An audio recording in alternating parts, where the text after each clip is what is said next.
Hi అండి, నేను మీ recipe Rambabu. ఈ వీడియోలో నేను మీకోసం చికెన్ పకోడీ ఎలా చేయాలో చూపిస్తాను. జస్ట్ చూపించడమే కాదు, ఏ స్పైసెస్ వేయాలి, ఎలా మిక్స్ చేయాలి, ఎంతసేపు మ్యారినేట్ చేయాలి, అలాగే ఈ ఫ్రై చేసేటప్పుడు కూడా ఏ టెక్నిక్స్ ఫాలో అవ్వాలి మనం పర్ఫెక్ట్ చికెన్ పకోడీ తినాలంటే.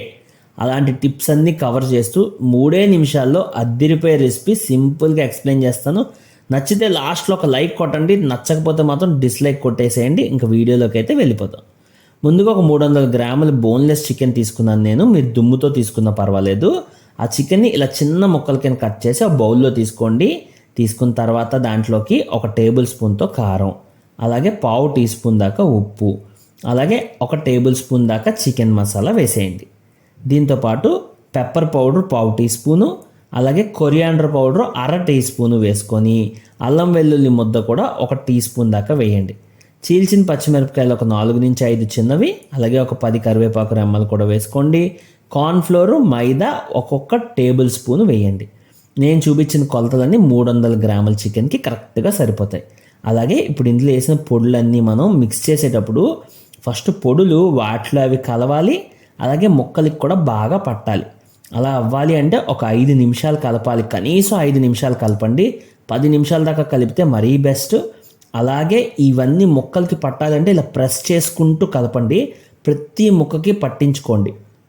అప్పుడే మనకి కరెక్ట్గా పకోడీ ముక్కకి ముద్ద అంతా పడుతుంది అనమాట, ఈ మసాలా ముద్ద. అలాగే ఇప్పుడు దీన్ని ఒక అరగంట సేపు నూరబెట్టాలి. ఈ ముక్కలు ఏవైతే ఉన్నాయో నూరబెట్టాలి. మినిమం అరగంట నూరబెట్టండి. 2 గంటలు నూరబెట్టే ఓపిక ఉంటే మాత్రం అద్దిరిపోద్ది పకోడీ, సూపర్, నాది గ్యారంటీ. ఇప్పుడు ఒక కళాయి తీసుకోండి. దాంట్లో నూనె వేసి ఇలా బబుల్స్ వచ్చేదాకా మరిగించండి హై ఫ్లేమ్ మీద. ఒక్కసారి హై ఫ్లేమ్లో బాగా మరిగిన తర్వాత మీడియం ఫ్లేమ్కి మార్చుకొని ఈ చికెన్ ముక్కలన్నీ ఒకదానికొకటి అంటుకోకుండా కొంచెం దూరంలో వేసి ఇలా బాగా కొత్తలాడుతున్నట్టు ఒక 2 నిమిషాలు ఫ్రై అవనివ్వండి.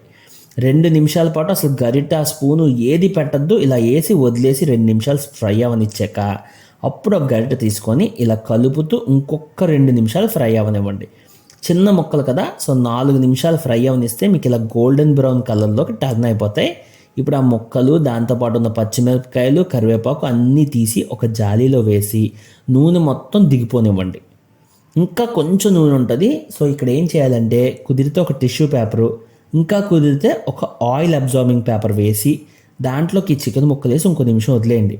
ఏం పర్లేదు, వేడి ఏమీ పోదు.